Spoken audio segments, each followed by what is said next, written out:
let me shift here, and I just want to talk a little bit about silence. Silence, my sisters and brothers, has many dimensions. There is a sacred silence, which is that silence out of which creative contemplation grows. It's a meditation on the word and the will of God. It's the silence out of which we meditate and get closer to God. It's the silence in which fervent prayer is born. There is a sacred silence. But then there's a seething silence that comes when you are quiet externally, but you've got a storm going on the inside. The late Dr. Howard Thurman called that a noisy quietness. But then finally, and here's the silence I want to get to, there is a sinful silence. And Adam's silence falls into this category because a sinful silence is a silence that comes over you when you ought to say something, but you don't say nothing at all.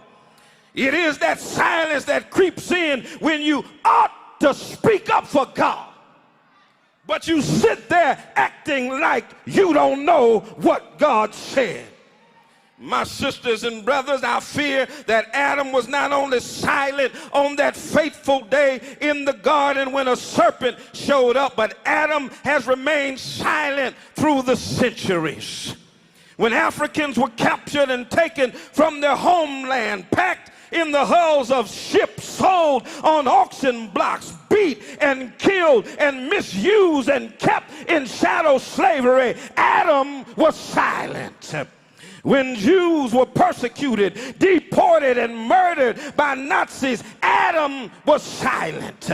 When Native Americans were slaughtered in the acts of genocide so their land could be taken from them, Adam was silent. When our ancestors were lynched and called boy and girl, even though they were full grown, when they were denied employment and equal access to resources, Adam was silent. And today, far too often, when our boys are shooting and killing each other on the streets, and our girls suffer from low self-esteem and give birth to children whose daddies won't stay around to take care of them, Adam is still silent. Sisters and brothers, there is a sinful silence among us when injustice is raging and we remain quiet. When people are aching, when people are hurting, when babies are crying and dying of hunger and not having enough love from insufficient care, and we remain silent, that is a sinful silence. When the church looks and sees what's going on in its communities, and not just in its communities, but what's going on right there in the household of faith, and we sit there and act like we don't know what's going on, that is a sinful silence. And let me suggest that there's a time when silence is sinful. And here in the text, we see a snake talking to Adam's wife. Adam remains silent. Adam should have said something. My sisters and brothers, the nation is waiting for somebody to say something. Go on, touch your neighbor and tell them you ought to say something. You see them boys on the corner, you ought to say something. You see what's happening with those sisters. I'm not talking about Pookie and Ray Ray and them. I'm talking about the saints' children. Y'all ain't gonna help me in here today. You ought to say something. The classroom is waiting for somebody to say something. Youth violence is waiting for somebody to say something. Every community, every city, every town, every home, every boy, every girl, every family is waiting for the church to break the silence. And if we don't break the silence, let me tell you what's going to happen. If we don't break the silence, we end up embracing the appeals of the serpent. What are the appeals of the serpent? Thank you, Jesus.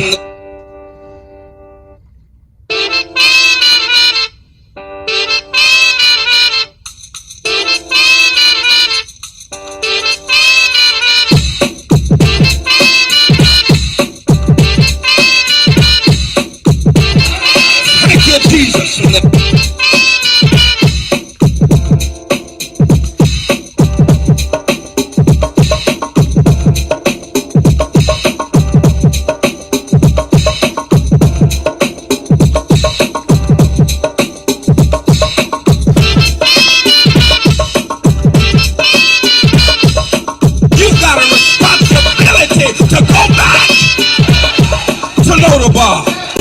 Your work's not done just because you made it to the palace.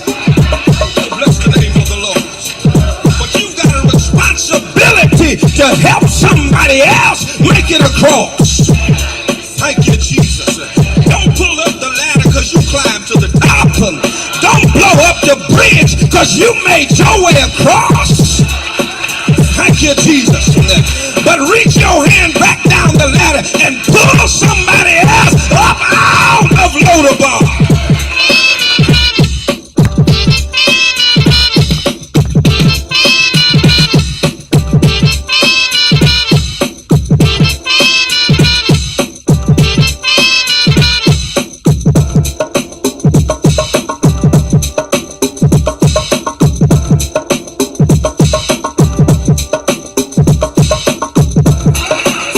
Jesus.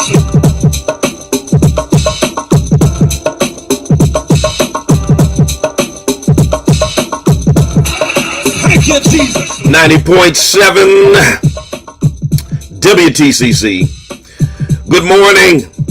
Welcome to the Spoken Word. I'm your host, Bishop Talbert Swan II. And as usual, we'll be telling it like it is through cultural idioms and nuances that shape the order, ethos, and chaos of the African American experience. Words have their own vitality. They shape their own consciousness and create their own context for interpreting social and spiritual reality. The spoken word contains the power to reshape the landscape of society. 2 minutes past the hour of 9 a.m. I want to thank Mr. Kenneth Barnett for bringing us up into the 9 o'clock hour with The Promise. You can hear The Promise every Monday morning from 6 a.m. to 9 a.m., bringing you the best in gospel music. A good way to start out your Monday morning, a great way to start out your week. A lot of hoopla over this past week over Biden announcing that he was going to nominate a black woman as a Supreme Court justice, and rich, wealthy white men lost their minds. And they've been using it to further this narrative that they've been promulgating that somehow white men are oppressed. Yeah, oppressed. They're being discriminated against. They're the victims of racism. We're going to deal with that today. 413-337-1867. 413-337-1867. Welcome to everybody listening over WTCC Radio in the Pioneer Valley. Everybody in the Connecticut Valley, Massachusetts, Vermont, all throughout the Pioneer Valley. Welcome. Tell a friend, tell somebody the bishop is on the air. Those of you who are chiming in through social media, whether it is Twitch, Facebook, Twitter, YouTube, Instagram. Let somebody know the bishop is on the air right now. Share, like, subscribe, all that kind of stuff. And then what I need you to also do, I need you to comment and come give me your 2 cents. Let me know what you're thinking about the subject matter that we're talking about on today. Some of y'all wonder why I got shades on today. I have a condition called keratoconus. Some of you may have heard of it. In one of my eyes, and every now and then it acts up, and anyway, so that's what it is. So for those of you who are being nosy, anyway, tell somebody the bishop is on the air. Rep your city, rep your town, Let me know where you're chiming in from. Love to know where you're chiming in from. If you're on Instagram, buy a badge. Show your support. Good morning to each and every one of you. Let's get this conversation popping. Those that are in the Twitter space, of course, you can put your request in to become part of the conversation. The rest of you all can call in. Once again, the number is 413-337-1867. 413-337-1867. Coming up at 10 a.m. is Justice and Flow. So we continue on and on to the break of dawn like hot butter. Anyway, stay with us. We're going to be right back. Don't y'all dare go nowhere, okay? Don't go nowhere. We're going to be here. All right, we'll be right back.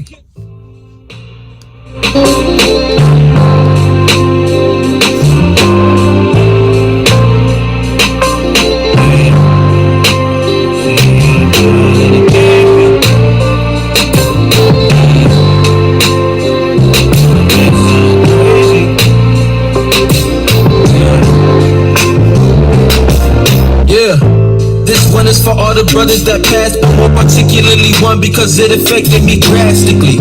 I remember my sister gave me the call and I was in awe. Matter of fact, it felt the farthest from reality. She seen somebody post RIP with his name and I said I doubt it's the same friend I had since the 7th grade. She said I'ma call her sister and double check and call me back. Said he hanged himself in his room and had been there for days. Initially it didn't hit me, then it clicked and I remembered that I hadn't seen or heard from the homie all week. Wish she had told me what had him feeling lonely and weak. I guess everybody got demons we don't even speak of, cause I was with him exactly a week before the call. Just under 20, he couldn't even purchase alcohol. My best friend for like 6 or 7 years. I'm not ashamed to say I shedded plenty tears, but it was hard. He was somebody I had plenty memories with. The first person I ever burned any trees with. The worst feeling is knowing that you would leave us and all this grievance without a reason. You were the first people to ever believe in me. When it came down to it, you knew you could call me if you needed me. Cause that information I wouldn't have ever imagined. It's sad thinking about it. I ain't happy that it happened, but it made me. There was plenty times when I thought that it would drive me crazy. But looking back on it, now I see all the drive that it gave me. I learned more about why I am who I am on the daily. I know it may sound crazy, but I'm glad that it made me. Yeah, was born the son of a pastor, he was who I was named after. Matter of fact, I even got some of his characteristics. Both of us got messages for the people. I just do mine with rhythm on beat, he do his on the pulpit with scriptures. Well connected, respected in the community. Ever since I was little, I felt like there was some pressure on me. It started off with little stuff like when my folk brought us to church, and then they forced us to get up and say a testimony. Getting older, had to watch how I acted in public, cause people wouldn't hesitate to put that in discussion. Chatting like, isn't that the pastor's kid? I'm like, yeah, that's me, but please don't expect me to be exactly like my daddy. Don't discredit my family for how I am. I'm not a little kid no more, I'm now a man. And I ain't pointing fingers, I'm not trying to do no blaming at all. When it comes to how I came up, I wouldn't change it at all, because it made me. There was plenty times when I thought that it would drive me crazy. But looking back on it, now I see all the drive that it gave me. I learned more about why I am who I am On the daily, I know it may sound crazy, but I'm glad that it made me. 90.7 WTCC. That's T Swan, not me, but my son. This is my beloved son, in whom I am well pleased. So y'all gotta go check him out. You gotta pick up his music, man. Alright? Pick it up. This is Rhonda Swan. Gotta play a little bit of this, and then we'll move on. 413-337-1867. I look in the mirror and I like what I see. A strong, beautiful black woman staring back at me. One who's seen a lot of pain and had her share of sorrow, but who never gave up hope for a brighter tomorrow. I've been lied to, cheated on, and stolen from and hated, but it just made me stronger and I refuse to quit. That's right. And though I've been tempted, I refuse to stoop to their level. Don't go down. I was above that nonsense and that fire of the devil. All right now. The devil who said I wasn't good enough, cute enough, or worthy of love, I kicked his butt with divine power from above.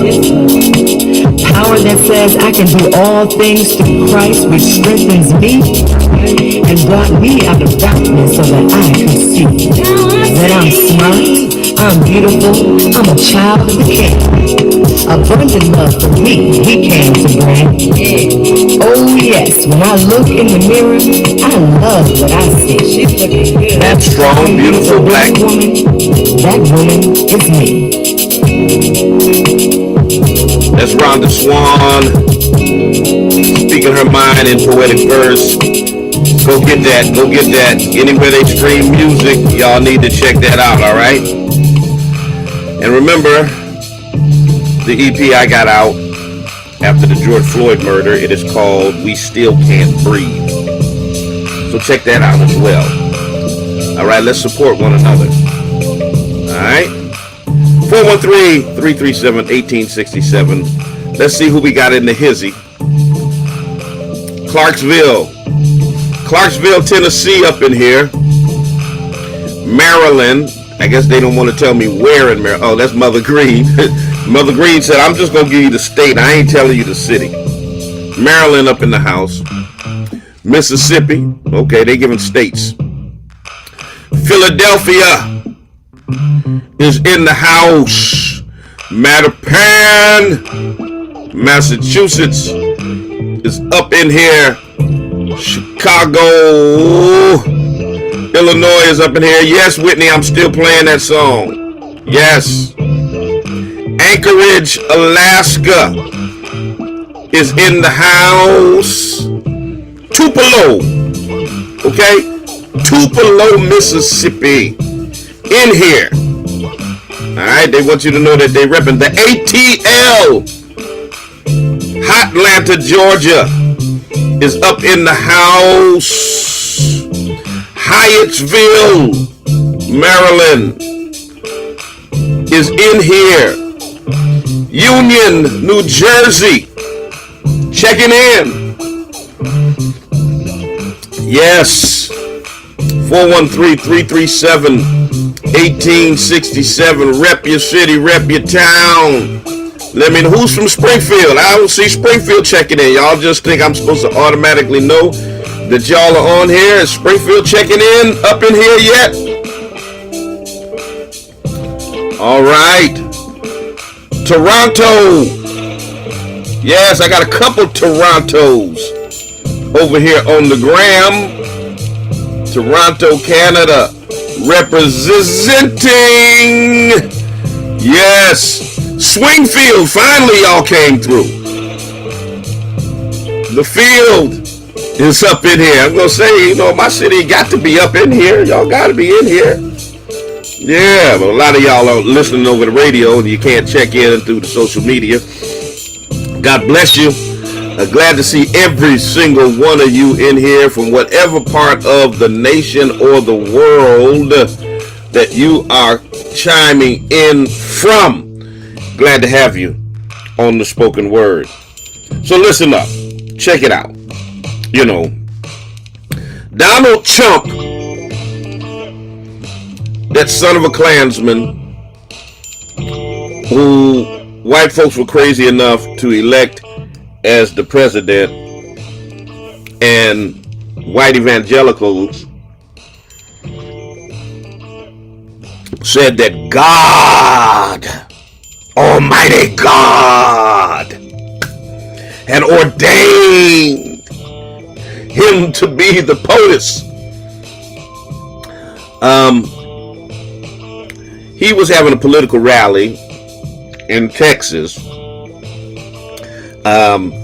And he continued this crazy narrative that that white men, rich white men, are somehow victims of racism.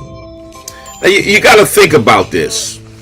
You got to think about this from the context of, first of all, the most privileged population in America always has been white men. Bottom line. This nation was set up to benefit white men. Period. That's just a fact.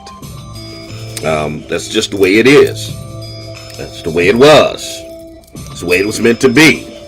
So a lot of time when people say the system isn't working as it should, yeah, it's working exactly the way it's supposed to work. Because it was set up to benefit white men.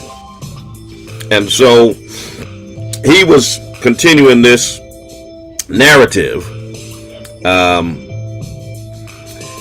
because he's being investigated. And he says he's being investigated by 3 radical, vicious, racist prosecutors.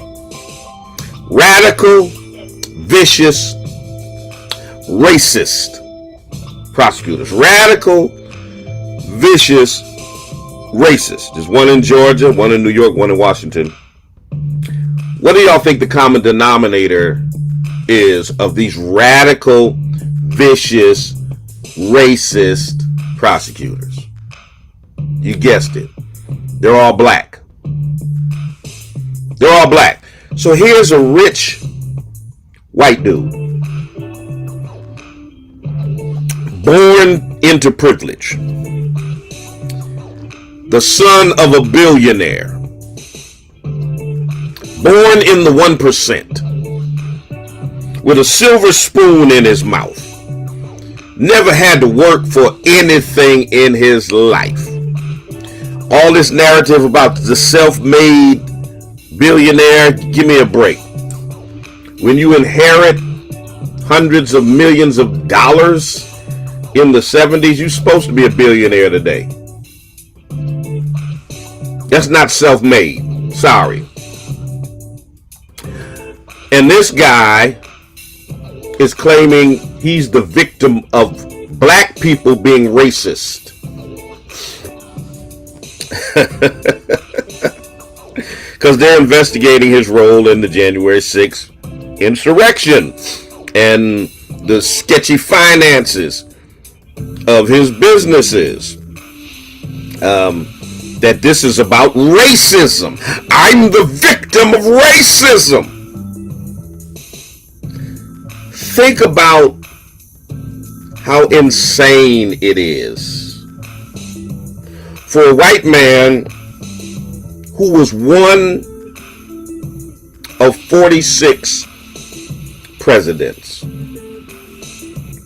Now, the president of the United States, they normally call him the leader of the free world. The leader of the free world. This guy was the leader of the free world.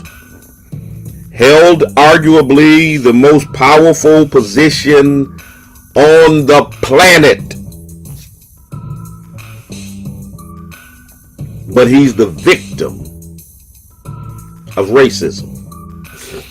Oh, incidentally, 45 out of 46 of the people who held the position of the most powerful person on the planet were, drum roll,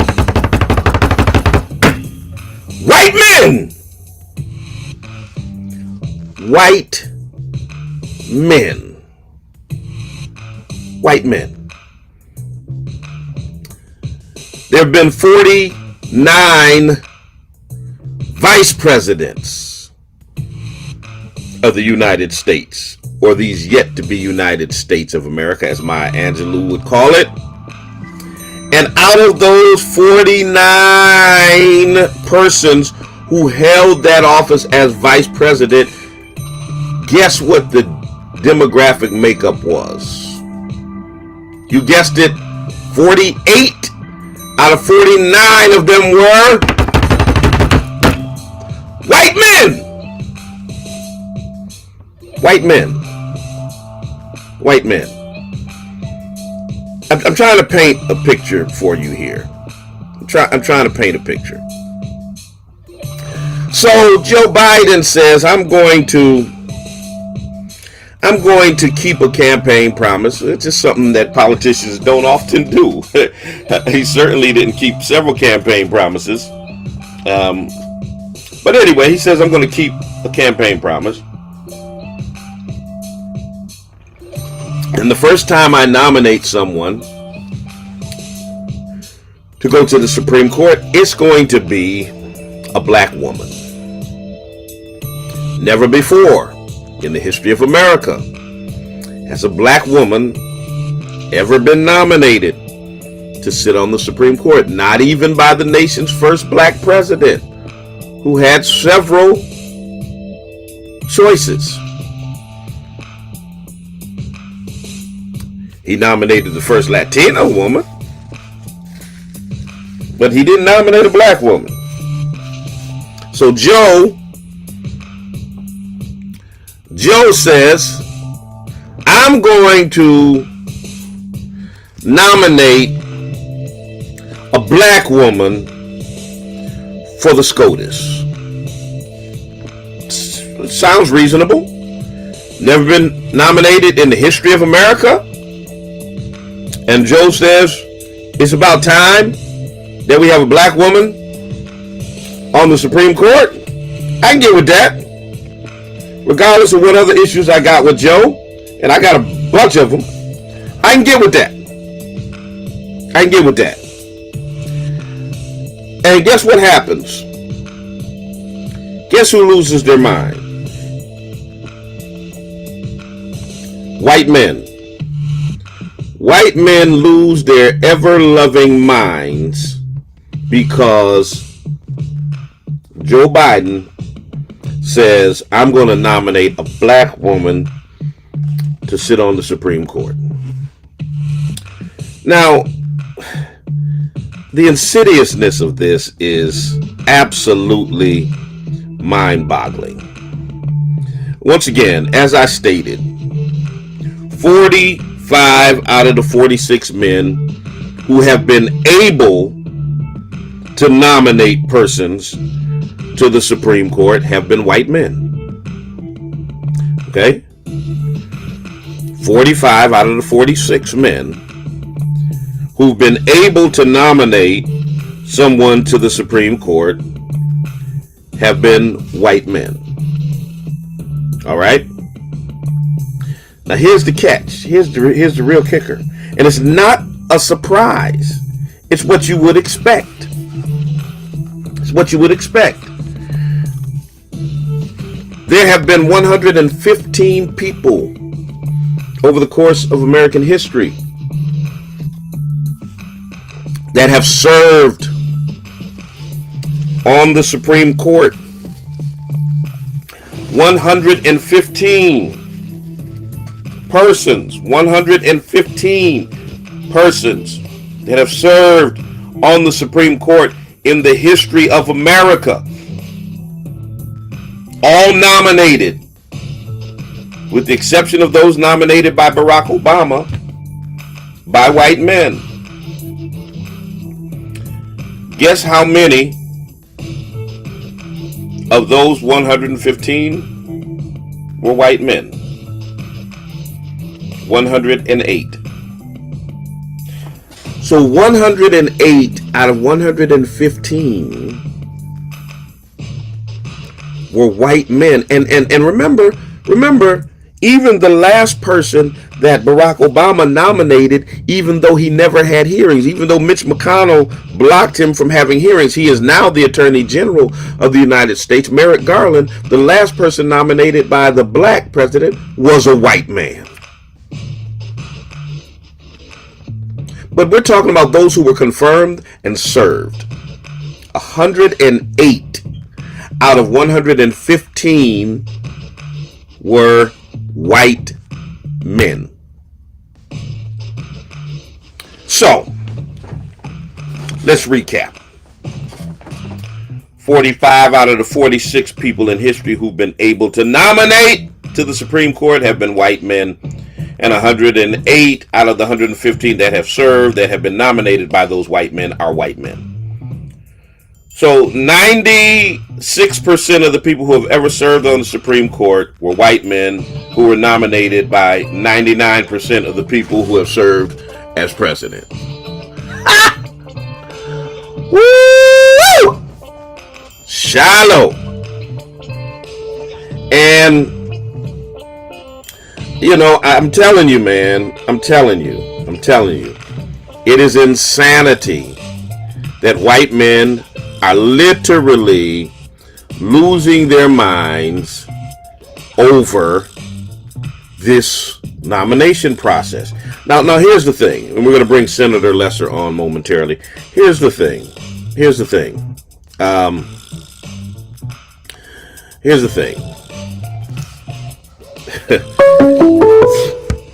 Let me take this call, and then I'll tell you what the thing is. Good morning, caller. Nope, they didn't want to talk. Here's the thing. When Donald Trump said he was going to nominate a woman to serve on the Supreme Court, his last nomination before he was elected out of office, those white men didn't say anything. They didn't have a problem with him saying he was going to nominate a woman. You know why? Because they knew it was going to be a white woman. Good morning, caller. You're on the air. Hello, good morning. Yes, you're on the air. How are you doing? I'm good. Yeah, I just want to tell you, I've been following you for a few years, and I'm a big supporter. I am Muslim myself, but I support everything you do and say, and all your videos and all your speeches. I'm behind you 100%.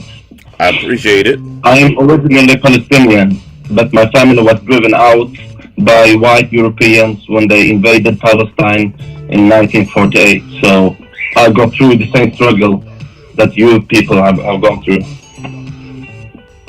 So I'm behind you 100% with everything you do and say. All right. Even though I'm Muslim, I support you, and I see you as my Christian brothers. Amen. We're all human beings in the human family, and so regardless of religion or any other identifying factor, we're all in this struggle together. I appreciate you. Thank you for your call. 413-337-1867. Senator Eric Lesser coming on momentarily with our State House update, so stay tuned for that, and we'll delve deeper into this conversation. I see those of you in the Twitter space that are ready to have a conversation with me, so keep your requests in. We're going to get to those requests as well. But as I stated, when Trump said he was going to nominate a woman, none of these senators or wealthy white men raised an eyebrow. None of them had a fit. None of them said, "Oh, wait a minute, that's wrong. That's racist. That's sexist. That's anything." You can't exclude white men, because they knew it would be a conservative white woman. But all of a sudden, when Joe said, "I'm going to nominate a black woman," all hell broke loose. Why is that? Why was it okay for Amy Coney Barrett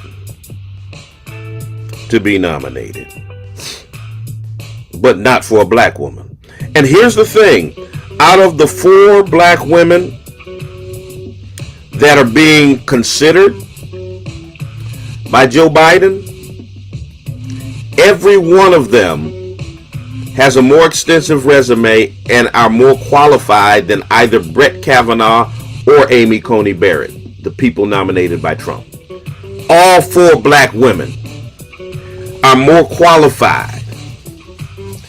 So when you all talk about, we want the most qualified candidate, if you voted yes on Brett Kavanaugh and Amy Coney Barrett, then you should have no problem supporting any of these 4 black women that Joe Biden is considering.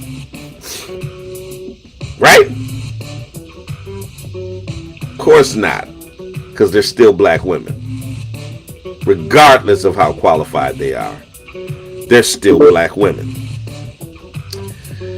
Well, it just goes to show the sheer and utter and rank hypocrisy of some folk.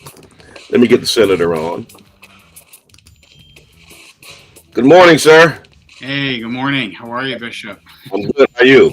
Good. More snow. I'm sick of it. Me too. Yeah, we're at that phase of the winter where it's like now I'm just ready for it to melt and it to be warm. Sad news this morning, of course, about the passing of Ray Jordan as well. Just a lot of sad news this morning, but hope everything else is going okay. Congratulations on some good news on your award last week. That was a great event, and your son did a great job. That was awesome. Absolutely. Yes, that's my guy. I feel like we're all going to be working for him soon enough. So we took some notes. Yes, sir. So since the last time you've been on here, you made a big announcement. Yeah, just a little bit of news, but I'm running for lieutenant governor, and with campaigns going really well so far, about a month in, and just full steam ahead, trying to get around to all the communities around the state, and hope people give me some consideration. All right. Well, what made you decide to take a shot at that? Yeah, well, I appreciate you asking, Bishop. I mean, it's really along the lines of what we've been talking about for several years now on this show, which is, we've got a lot going for us in Massachusetts, but the state is too expensive, and we're now one of the most unequal states in the entire country, and we've got a lot of opportunity with the next governor and with the next administration to get a lot done. We've got to get the rail service done. We're really close. Connecting Springfield, Worcester, and Boston by rail would transform our communities, would create thousands of new jobs. We got to do a lot more to get the life sciences and the tech ecosystem more diversified and out to more regions and places around the state. And we got to do a lot more around voc ed, technical education. So just think I could be a good partner for our next governor, and really excited that hopefully that next governor is going to be a Democrat, and excited to be a partner to her and make sure she's a success. Well, you said a partner to her, and that's because so far we've got a lot of ladies who are running for the seat of governor. And of course, I'd do a disservice to our listening audience if I didn't ask you, do you have a preference in terms of those that are running for governor? No preference. I'm a big fan of all of them, each of them, and have worked with each of them. I certainly know Attorney General Maura Healey very well. I worked closely with her on the passage of a bulk purchasing program for Narcan, which is an anti-overdose drug, back in 2015. And I know you and I have talked about it a lot, Bishop, but worked really closely with her team as well on getting a student loan bill of rights done, which is a new protection for 800,000 people in our state that owe student loans. Work really closely with Senator Sonia Chang-Diaz. She's a colleague of mine in the Senate. She was a big partner on the school funding issues, the Student Opportunity Act, also, and on the police reform. Exactly, and you were a big part of that back in 2020 and 2021, getting that done. So I've worked very closely with her over about 8 years now. And then Danielle Allen, I knew her academic work from when she was at Harvard, from before she got into politics. And she came out last week. She had a big announcement about supporting East-West Rail Service. So that's music to my ears, of course.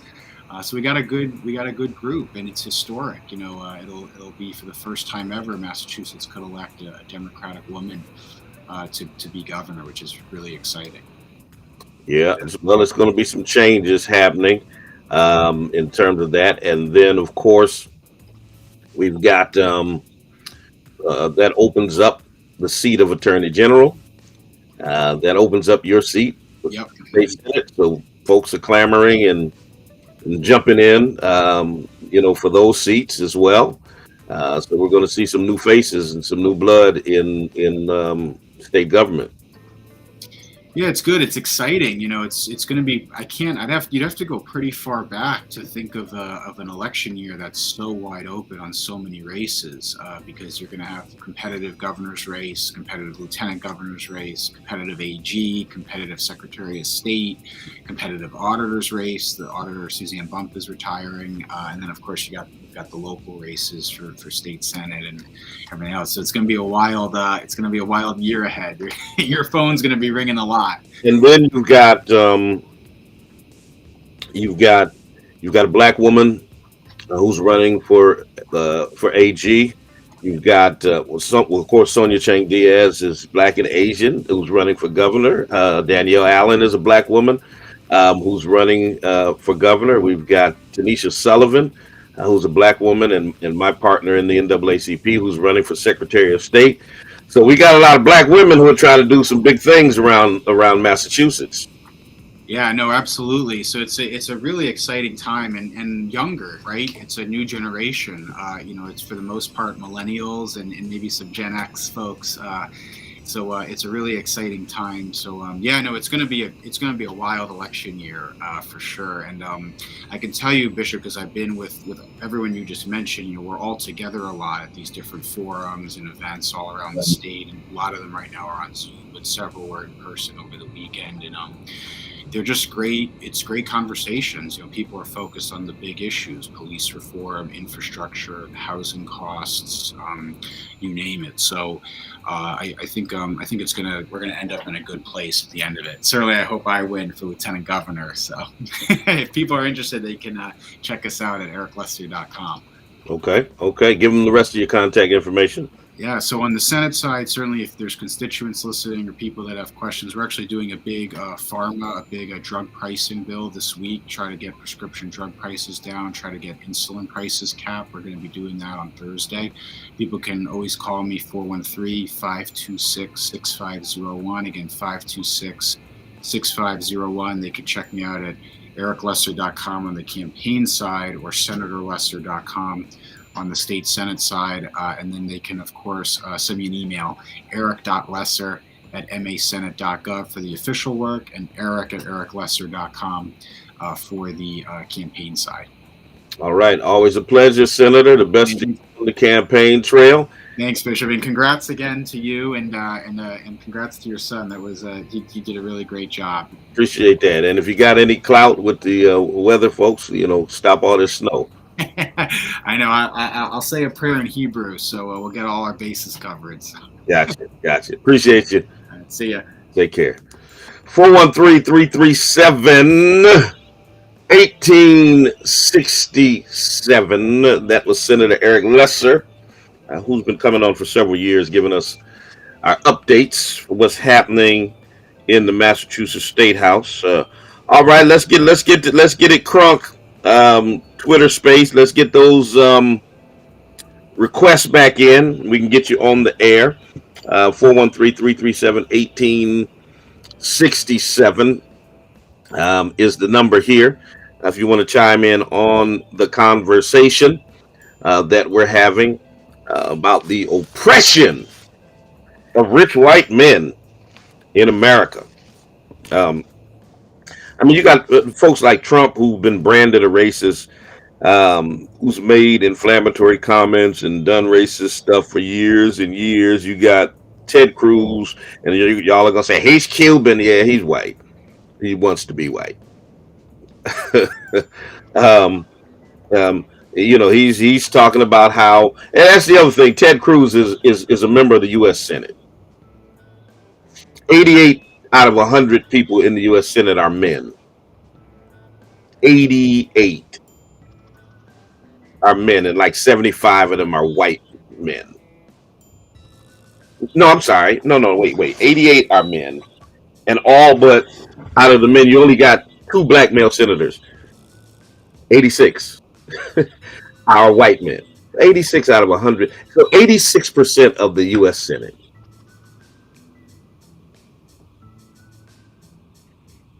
The U.S. senators having the audacity to complain that you're discriminating against white men in this exclusive club In this exclusive club, there's only 100 in the whole country. Most of them are white men. So in this 80 plus percentage club of white men, they're complaining that the one person who serves in the club of white male presidents won't nominate a white male for the Supreme Court. And that all of it, and I harped on this at the Supreme Court level to show you how this type of gaslighting trickles down. If you got rich, powerful white men in the 1% complaining that white men are being victims of racism, what do you think your average Joe hillbilly white dude at the rank and file level is doing? The same thing he sees them doing. The same thing he sees them doing. When the average white dude that you see at the gas station or the grocery store sees and hears Ted Cruz's and Greg Abbott's and Donald Trump's and just the other day, Ronald Lauder started talking junk about Whoopi Goldberg. Started talking about being discriminated against. This dude is a multi-billionaire. He's the heir of the Estee Lauder, beauty supply chain. He's the son of Estee Lauder. Billionaire white dude who donated nearly $2 million to Trump campaigns and supported every racist thing Trump ever did, and yet he's talking smack about Whoopi Goldberg and complaining about white men being discriminated against. So when people see billionaires like Ronald Lauder and they see Donald Trump and Ted Cruz and these other white men complaining about, oh, woe is me, I'm a victim of racism, they do the same thing. And those guys at that upper level, they know it's not true. They know it's gaslighting. They know it's false. But what they're doing is they're stirring up their base. They're stirring the pot. They're using race as a political tool to rile up their base and to push an agenda. They know good and well white men are not victims of racism. But using the narrative of race is effective. And so they're using it. Hey, let's claim to be victims of racism. That'll rile up the base. That'll get them out to vote. And that's what they're doing. I mean, white men as victims? Are you serious?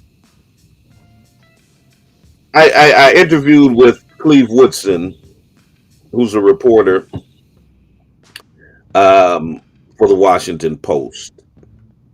I think the article is out now.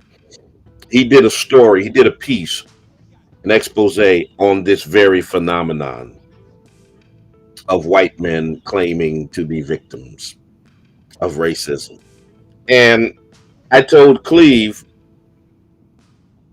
that basically what white men are doing is gaslighting on steroids. Gaslighting on steroids. White men have always been the most privileged sector of society. And somehow offering a Supreme Court seat to somebody other than a white man means that they are victims of racism is asinine. It's asinine. And here's what it is. Here's what it is.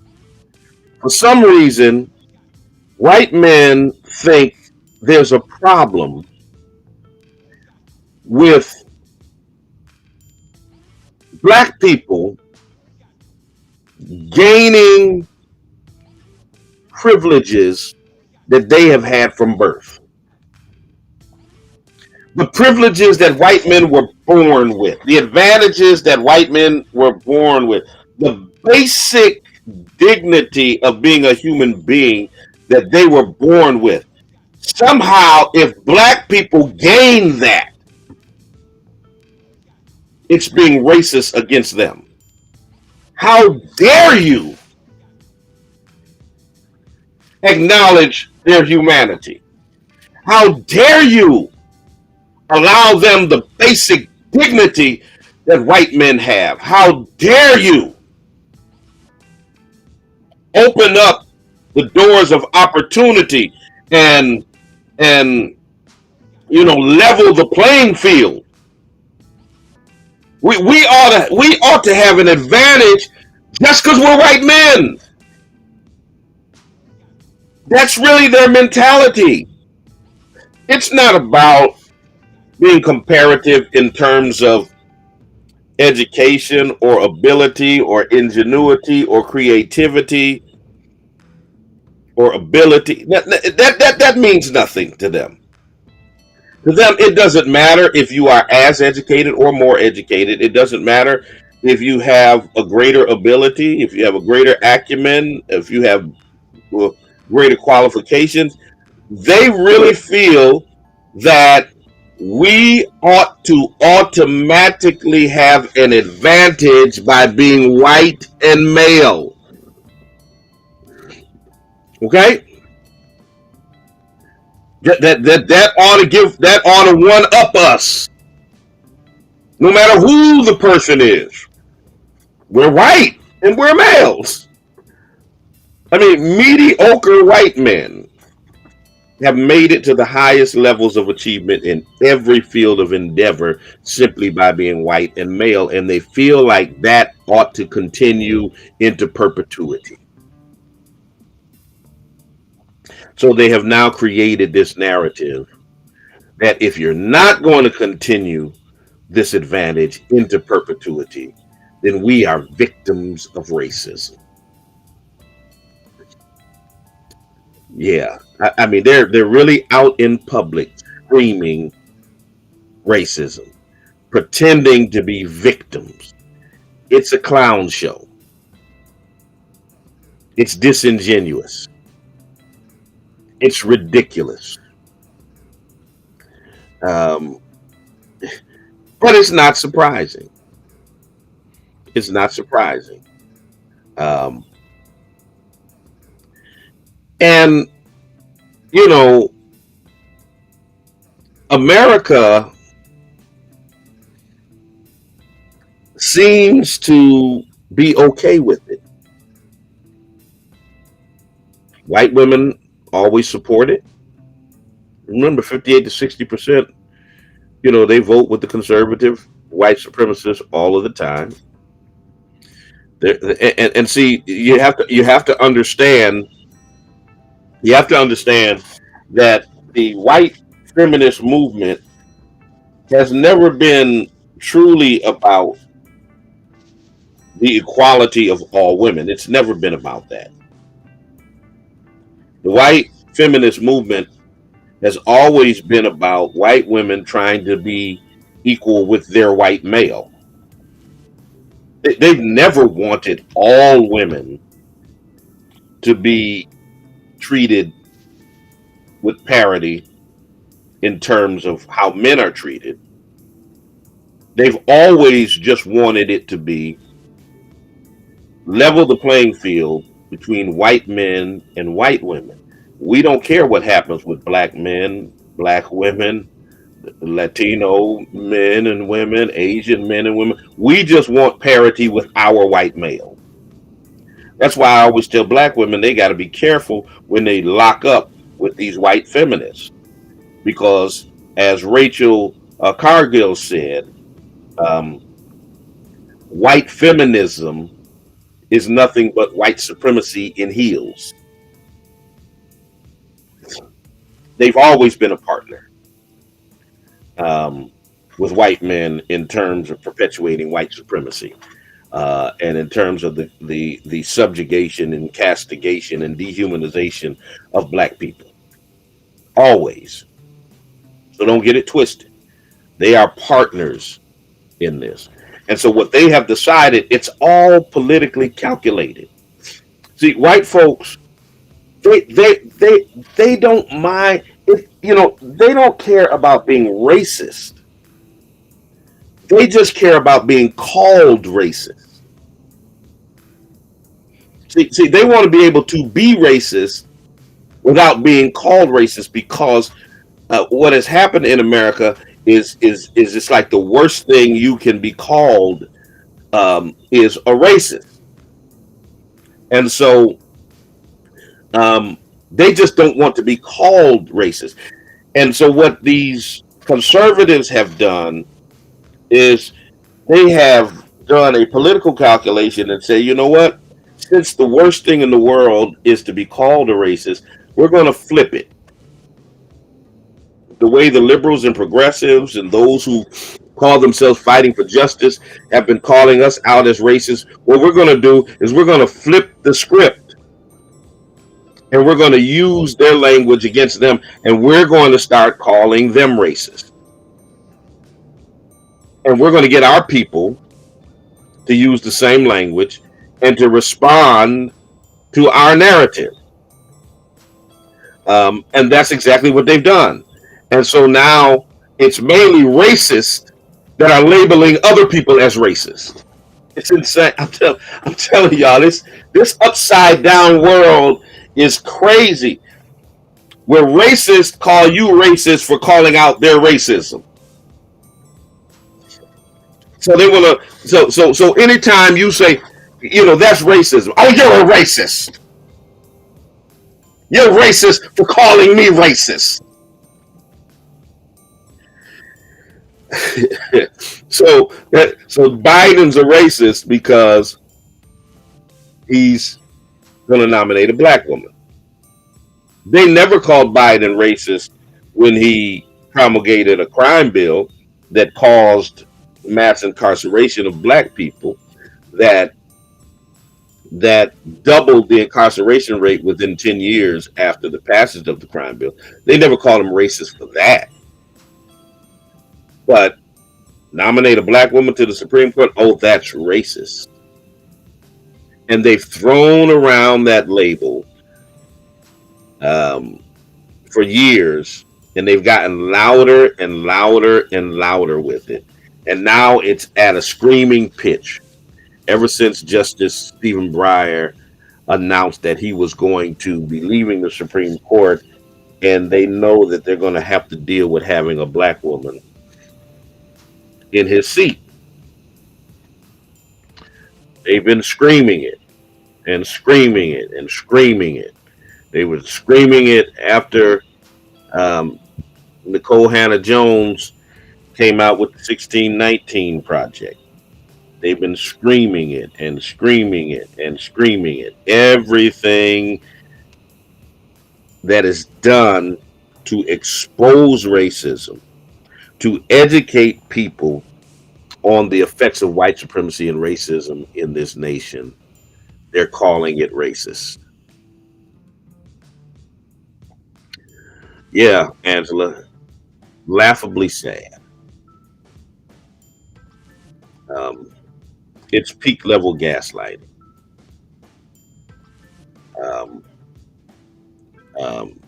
It's ridiculous. It is absolutely. I mean, Ted Cruz. I mean, this guy, Cancun Cruz, saying that the fact that Biden is willing to make a promise to nominate a black woman is offensive. Is offensive. And then he goes on to talk about, if you're a white guy, tough luck. If you're a white woman, tough luck. You don't qualify.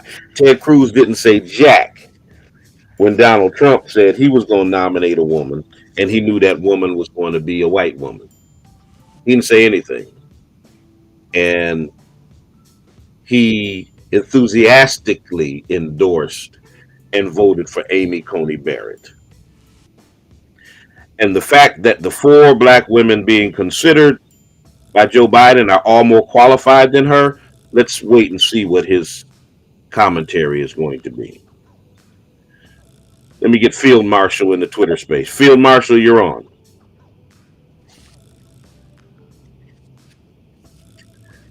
You're on the air. All right. Trying to get Field Marshal, unmute your microphone and get us in. In the meantime, let me announce the 2022 Lift Every Voice lecture series. Field Marshal, come on back and we'll get you back in. The 2022 Lift Every Voice lecture series will be a 3-part series happening in February, March, and April. The first date will be February 22nd. It will be a hybrid. It will be streamed live, but we will have an in-person audience. Ida Rodriguez, comedian, activist, actor, will be here with us in Springfield on February 22nd. You will have to register to be part of the online audience. Also, you will have to register and provide COVID status information to be part of the in-person audience. And so watch out on our social media pages. All that information is coming out today. That will be at 7 o'clock on February 22nd with Ida Rodriguez. Then on March 8th, I'll be having a conversation with Dr. Aubrey Hendricks, a researcher, theologian, professor at Yale, on his book, Christians Against Christianity. You need to get this book. It talks about the hypocrisy of evangelical Christians who are really antithetical to Christianity. Eddie Glaude is in here, Brittany Cooper, Cornel West, Michael Eric Dyson, Mark Lamont Hill. You definitely need to get this book. And we'll be talking with Dr. Hendricks, friend of mine and my brother, who's wanted to have this conversation with me for a while. And so we incorporated this as part of our annual lecture series. And I'm glad to have him on this. And then on April 19th, Eaton Thomas, who was an NBA star. He's an NBA veteran, activist, and author. I think this is his second or third book, but it's called Police Brutality and White Supremacy. You need to get this book. You need to get this book. Definitely. And we're going to be having a conversation with Eaton on this book. I was interviewed for this book along with some of the other names that are on here. Steph Curry, Chuck D, Isaiah Thomas, Jake Tapper, Jamel Hill, Tim Wise, etc. That's April 19th.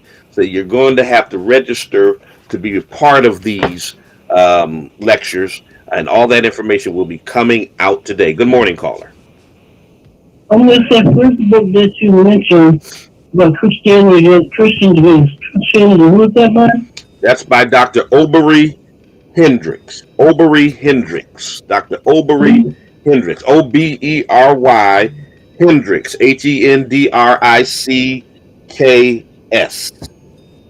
What the last name again?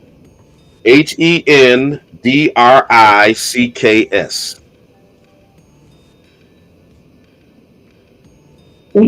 All right, you're welcome. All right, so you want to be a part of that. I got to get out your way on WTCC. We'll continue with Justice and Flow momentarily. So for those of you who are calling in, hit us back after the break. We're going to take a short break because we got to transition out of one into another. So for those of you who are listening on WTCC, and if you want to continue the conversation with us, come on over to the social media side, and we will continue the conversation in justice and flow. So until the next time I talk to you and you talk to me, always remember, God loves you. So do I. Justice and flow up next. Stay with us.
What's happening?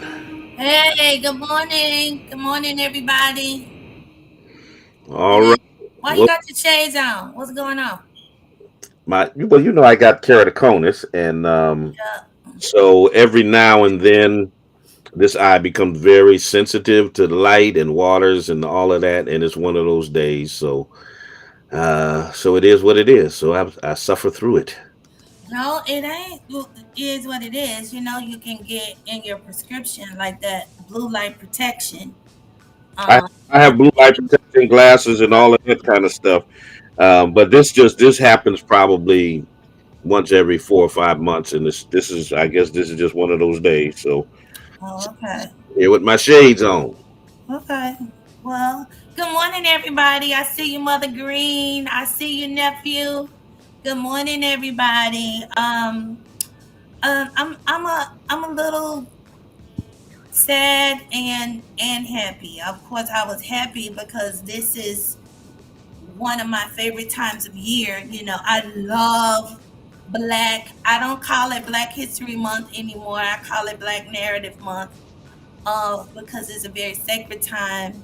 As you know, I feel very celebratory. I find it very necessary to certainly, push our stories, our knowledge. I know we use the term history, but the truth of our history is so important to certainly be pushing and promoting during this time of year. So happy Black Narrative Month to everybody, to everybody. So very happy about that, but I'm sad about Mr. Ray Jordan's passing. We've been going through so much here in this city, in this part of the state. We're losing icons. We're losing like legendary people, and their presence is gonna be missed tremendously. When I found out that Mr. Jordan had passed, it made me think about when I first moved here. Good morning, Angela. When I first moved here, Mr. Jordan was one of the first people that I met. He was actually campaigning, and he was like walking down State Street, and he had like his pamphlets in his hands, and he walked up to me and he gave me one, and he had like a brief conversation with me, and he also asked me if I was a registered voter, and if I wasn't, he had voter registration cards on him. So that was my first impression of Mr. Jordan, and finding about well, and knowing him, Mr. Jordan. And of course, this. Later on, I became really good friends with his daughter Denise, and she's my sister. And I'm sending out all of my love and prayers and hugs to her and the family at the time of their great loss. So, like I said, I'm sad, but I'm also happy about this time of year. All right, absolutely. And it's like it's like unrelenting because I mean, just in the last month, Hmm. um, Tony Malone, Hmm. Sophie Jeffrey, Hmm. Ron Johnson, Hmm. Mr. Murphy, who owned the largest black construction company, Ray Hmm. Jordan, and it's like Hmm. the list just keeps going on of those individuals that we are losing in our community during this season. So prayers go out to all of those families, and our thoughts are with you during your time of bereavement and difficulty because it's always hard losing a loved one. Right, right. We do have a guest that's going to be joining us today. It is the first Monday of the month, and she has another appointment, so she can't be with us. Zeta's here. She's here already. So, as promised, we said that Zeta will be joining us every first Monday of the month to give us a political update from the city council, as well as from Ward 8 updates. She's our representative. She's our city council representative here in Ward 8, where we live. Bishop and I live, and certainly a whole lot of us, live out in the Ward 8 area. So Zeta's here. Good morning, Zeta. How are you doing? Good morning. I'm doing okay. Thank you. Yeah, I know everybody's kind of feeling, we're kind of dual ways, so Yeah. Uh, happy about this time of year, we're happy about certain other things, but we also feel kind of guilty because we've been losing so mhm. many people, and so many great people that have made a real big impact in this city, in this part of the state. And so we're both sad, and we're both kind of happy, or trying to move on in spite of. So Uh, I understand how you feel. So thank you for joining us, and thank you for agreeing to do this with us every first Monday of the month. So I guess I'll start with Ward 8 updates. Any Ward 8 updates? Anything going on in Ward 8 that we need to know about, and how can we participate? How can we get engaged? What's going on? So not a lot is going on, I don't think, as far as the community wide, because of, it's winter time, and people are kind of hibernating a little bit. However, we are continuing to, do some work. We're actually working with some UMass students in Indian Orchard to improve the Main Street district, which we're creating a dining district. So they're out here. You'll probably be hearing some press releases about it pretty soon. We're going to be using some space in Indian Orchard to highlight some of the work that's being done. We're also continuing to have a chess club in Indian Orchard. And I know people, when they hear chess, they get kind of nervous because they don't know how to play chess. However, it's a very simple game to learn, and it's a very beneficial to our minds. It really develops some high level reasoning skills, critical thinking, and thinking forward when you play chess. So I would encourage everyone to come out, play chess. The chess club meets on every Tuesday from 5 o'clock until about 9:30-ish. And we are going to be having a chess tournament. So if everyone...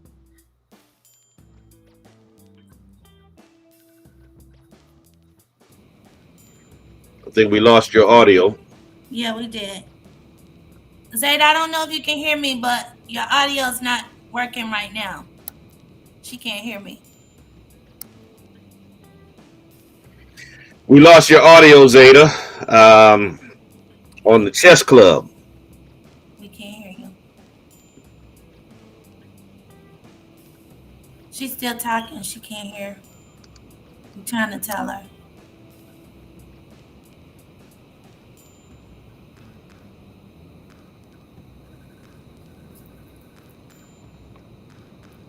Yeah, we can't hear.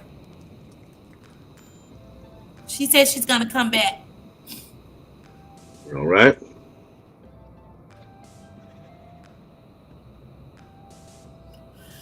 See, this is the one thing about technology, the inconsistency of it. And so this is what we got to be patient about, in times like this. Well, especially since we're so dependent on this during this pandemic season. And I think beyond the pandemic season, because I don't think it's going away anytime soon. I don't think it should. I honestly don't think it should. I think it's great to have options. We need to have options. Hi, Zeta. Still can't hear you. Gee. It is. Oh, man. I hate this. Can you hear me? No? Yes. Yes, I can hear you. Yes. So,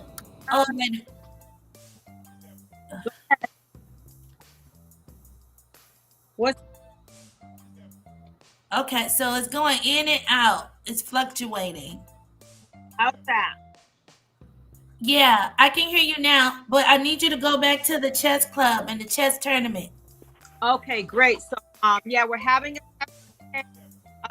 at beginner's level, intermediate level, special. Don't have to be scared. We're gonna have proper for everybody that wins beginner's level, intermediate level. So be on the lookout for that information. And then lastly, we also have the Blooms campaign that's getting ready to kick off, where we hang up flower baskets. Thanks to all the businesses that participated.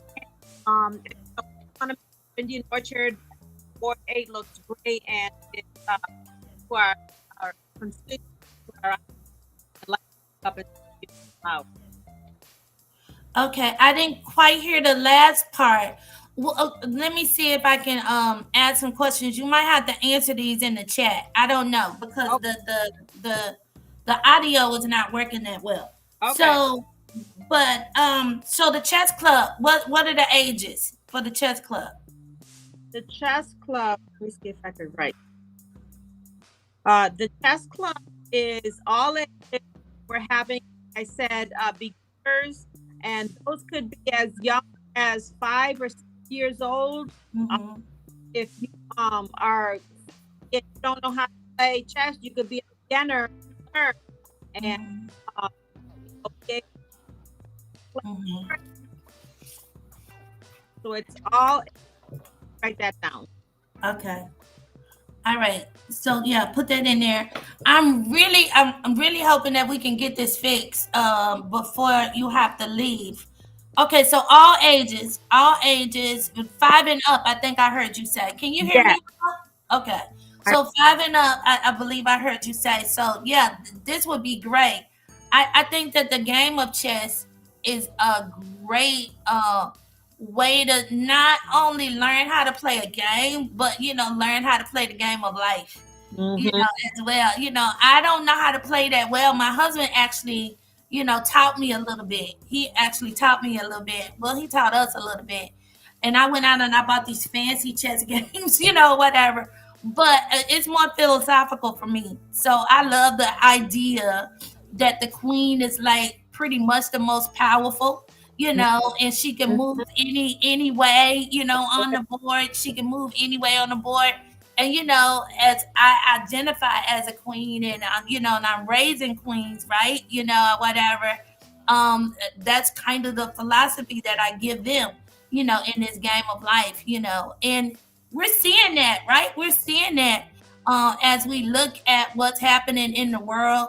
More and more women of color are stepping up, and they're going after these positions, and they're running for positions, not for fame, not for fortune, but most of us really want to see change, and really want to see justice in the world. So we want to protect democracy, and we want to protect humanity. So yeah, so I love this idea, and I love that this is something that you are helping to bring to the community, and so we as adults can participate in it, and certainly encourage our children to participate in it. So who are the facilitators, and the teachers? Are they well-known individuals, or who is it? So Ed Tech Oh, Ed K. is Okay, I see it. he's a high he knows chess very well, and he's been all over the state, doing chess tournaments and volunteering time to help out. Oh, okay, that's nice. Okay. I don't know AK, but I'm definitely gonna see how I can get involved, and how I can certainly encourage other young people to get involved as well. I've heard you, over some years now talk about how you have chess in the park, and and other events like that, and you've been doing it for some time. So yeah, so okay everybody, so you heard that. You heard that we have the chess club going on over here in Ward 8. And so, if you want to participate, I do think that it would be a good idea, to have young people participate. If your young people don't have an after school program, this would be a great, program to sign your young people up for. It sounds like it would be a great opportunity. I really want to talk about a little bit more too, about the dining district. I've always said I've lived in Indian Orchard now for, Lord, let me see. I've been here 33 years, almost 34 years. And 23. how long? 23 in the orchard. No, a little more than 23. Longer than that. It's Right, longer than right. that, because tomorrow will be 31 years. No. I was 23 in this house. That's right. So it's probably 23 in this house in Indian Orchard, we but moved in the orchard in '92. So we've been in the orchard for 30 years now. 30 years. So we've been in the orchard in Ward 8 for 30 years. And what was I getting ready to say? Oh yeah, I always saw Main Street as having so much potential, and it's like a great, uh, piece of property, that I've always wanted to see developed, in the right ways, right? Like Indian Orchard. Indian Orchard is a nice part of Springfield, in my opinion. It's very diverse, and And like I said, it really has a lot of potential. And so I love the fact that you're paying attention to Main Street and developing Main Street. And I love the idea of bringing a dining district. But I also think that, it has space, enough space to really bring in some bigger stores. And um, let me put it this way, with the underdevelopment, I don't know if that's the right word, but with the underdevelopment of Eastfield Mall, we need some more stores here in this part of the city, in my opinion. We need some more stores here in this part of the city. And I think that Main Street would be a great stretch, would be a great area to bring some bigger stores, to the area. I think that Main Street would be a great place to do that in. But I love the idea of a dining district. I love that idea. Let me ask Zeta, what is the status of like the Main Street Partnership and organizations like that? I was on the ground floor when that organization was started. Matter of fact, I was the founding vice president of the board of that organization. And it did some good work back in the day. I'm just not sure what's happening with organizations like that now. Yeah.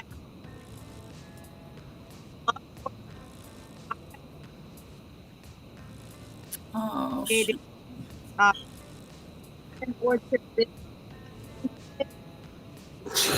with Okay.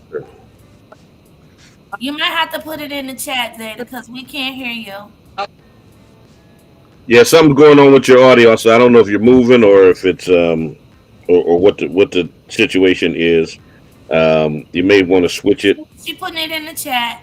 Indian Orchard Business Connections Committee was created to help businesses in Indian Orchard. I'm not sure if the Main Street Partnership is continuing. I haven't heard about it lately, but I would love for you to make a comeback. She's saying that to you, babe. I need I need some time back. I would love to with my I'm calling Bishop. Oh yeah, call What's the in. number? Call in. Yeah, I'm gonna she call said you. she needs to What's the call in. number? ears. Now we can hear you now, though. Here's the time to call you. I can't see. Okay, we can 337 hear you. We can hear you. I don't think she can hear us though. 337 337 1867. We can hear it clear as a bell. Is it 337 1867? Yes, that's it. Murphy's Law. Murphy's Law. Murphy's Law. Right. That's interesting. Yeah, she's gonna call him.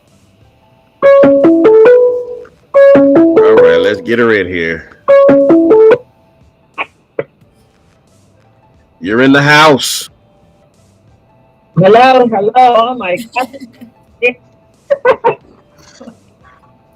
Technology. What can I say? Hey, we got a workaround, so we got a workaround. Yeah, we do have a workaround. Thank God for that. So finish telling us, Zeta, about the dining district. Yeah, so like Bishop was saying, the partnership, the Main Street Partnership, I did hear about that. When I got on the council, it wasn't in existence, but I would love for it to make a comeback somehow. The IOCC created the Indian Orchard Business Connections Committee, which is, in effect to help local businesses in Indian Orchard thrive, help them with any problems that they might have. And we actually have that. That's how we got the Indian Orchard Blooms campaign going. Okay. Okay. Now, we couldn't hear you that well when you was talking about the campaign. Tell us a little bit more about the campaign, or tell us about the campaign again. Yeah, so the Indian Orchard Blooms campaign, it's a campaign that we started about 4 years ago. So this is our 5th year, where we request, donations from local businesses to hang up a flower basket. When they donate, they could have one hung up right in front of their business if it's on one of the main streets that we use. And it's been very successful. We started with 75 flower baskets, and now we're up to 200 baskets, and we hang them all up over Ward 8, including Boston Road, Parker Street, and it's just beautiful. It helps the community, have some pride and some, beauty in the spring all the way till October. Hmm. Yeah, I get jealous every year of the flowers because they do. They bloom so pretty. They have Yes. so many colors, and it's almost like doing a drive by. It's almost like going to what do they call it? Like Springfield Lights. So like when you guys when you get the flowers hung up, I love just driving down Oak Street. Just driving down the street, looking at all the flowers. It's so pretty. It does. Yes. Some beauty to this part of the city. It does. It brings some beauty to this part of the city. So I love it. I do love that campaign. I appreciate it too. So anything else coming up? I'm sorry? Anything else going on or coming up? Not that I know of. I know we got a lot of stuff going on. But that's basically it. I think, another thing that I did want to talk about is the ARPA money.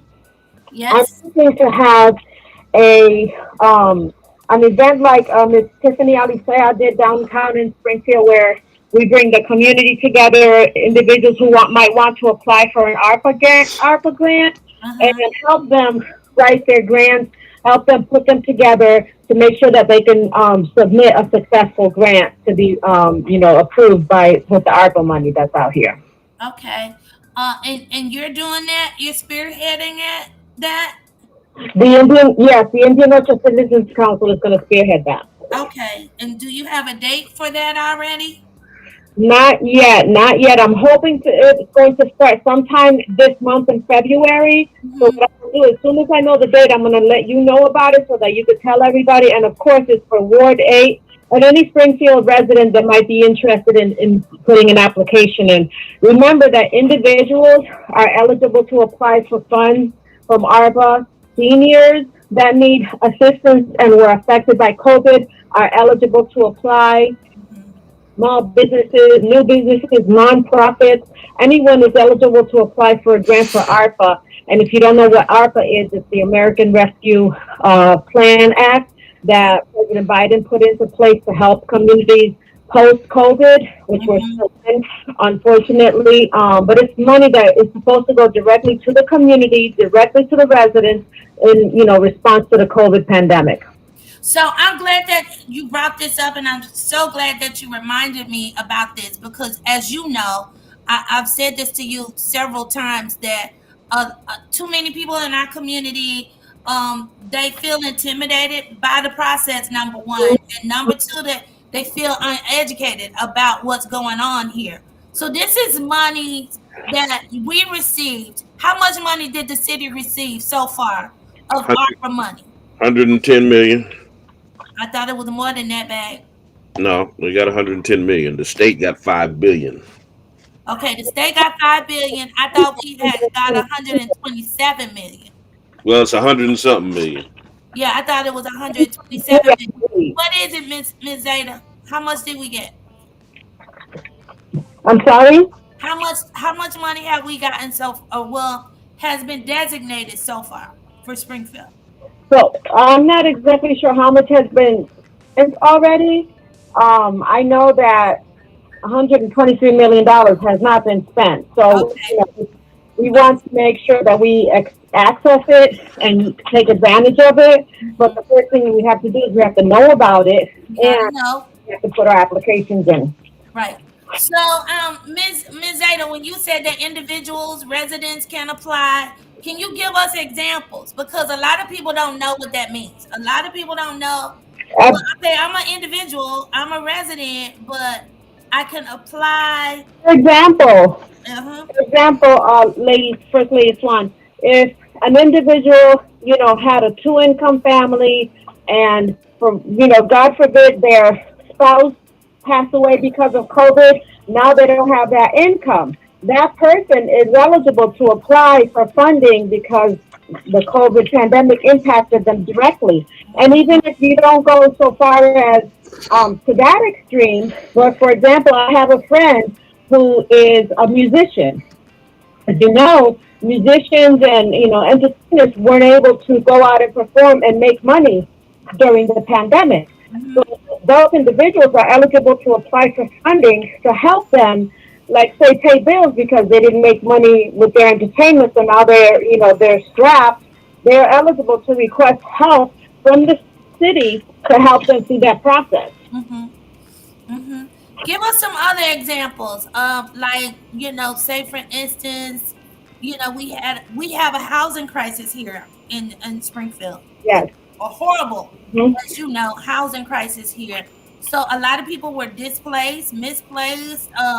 A lot of people are living in horrible conditions because they have nowhere to go. So talk to us about that. They can apply for funding for that. For example, a lot of times what happened was that the pandemic during the pandemic, a lot of people were able to say not pay their rent. So that means that landlords are strapped now because their tenants didn't pay their rent. So Right. landlords that are small landlords can Mhm. apply for funding to help them get through this time where their tenants weren't able to pay rent because of the pandemic, and Mhm. now they can apply for this funding. Okay. All right. So this money, let me get this right. This money is supposed to go back out into the community, right? ARPA money is supposed Absolutely, to yes. go back. Okay, so how is it that the city has been able to spend some of this money? Well, because they applied for the money, they put their little applications in, or their big applications I in, see. and they said, for example, that they're going to buy two buildings downtown Main Street and decide that somehow that's going to benefit the community with the ARPA money after the pandemic. I That see. happened. So Okay. now it's up to us, the community, to make sure we get the word out so residents are able to apply for these funds and benefit from them. Okay. Okay, now, as a city council person, when the city applies for this money, don't the city council have to vote on it and all of this good stuff, or am I not That's correct. right? Right. That's correct. So anything that comes through the city council, we have a finance committee chaired by Council Tracy Whitfield, and she's on it. She's checking to see who's, applying for money, who's, and why they're applying for money. So we are keeping an eye on that.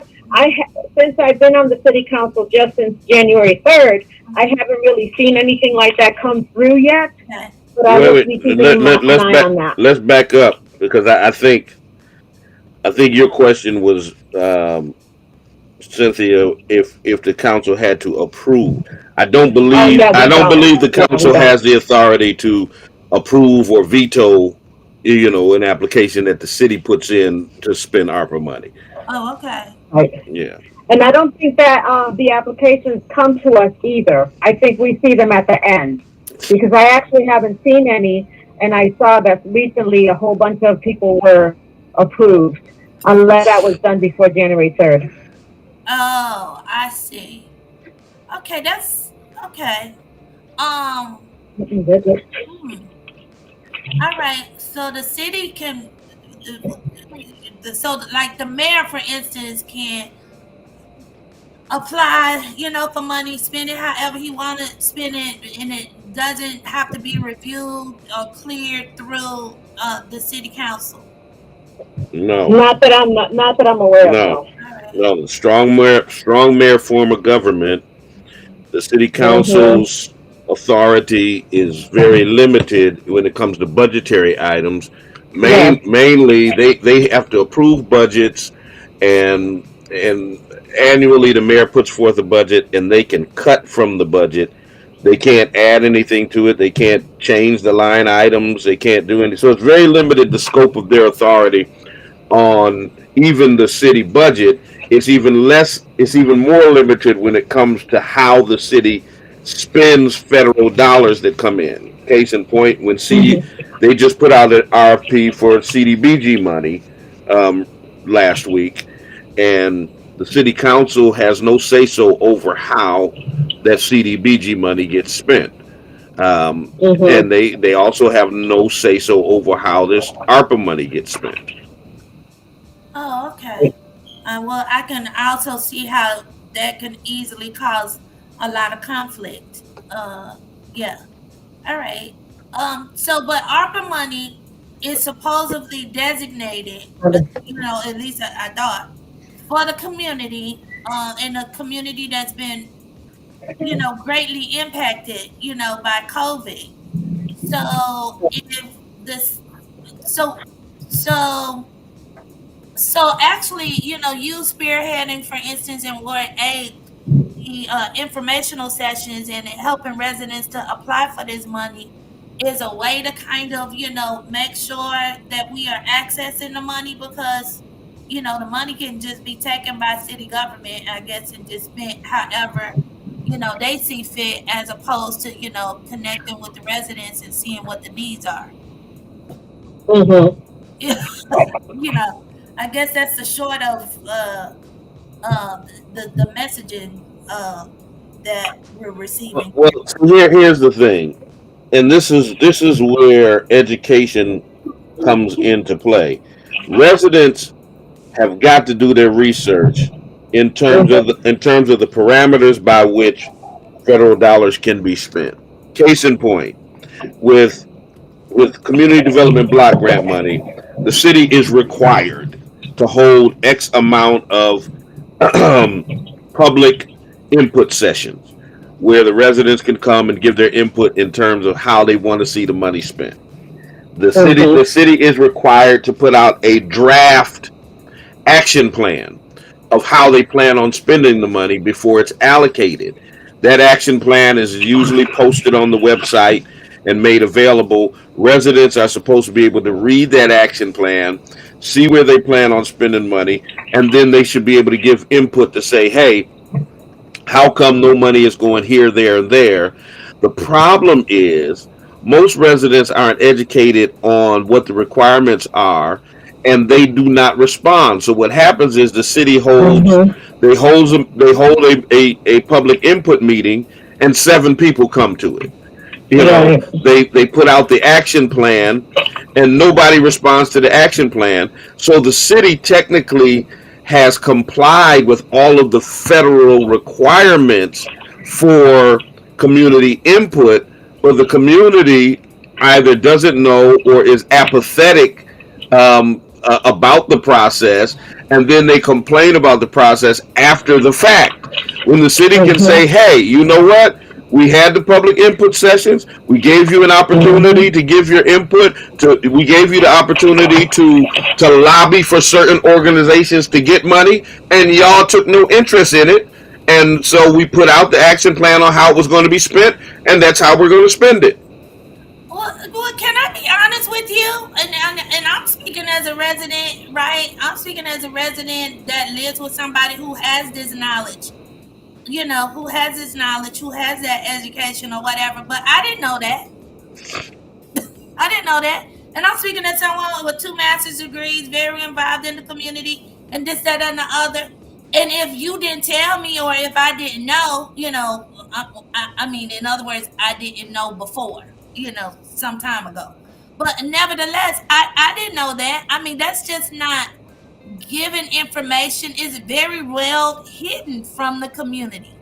So we learn when other people come into office, or when other people learn, and they share the information, but oftentimes, and we know this to be true, oftentimes within our community, we'll have somebody who knows that, but they hoard it, and they only give that information.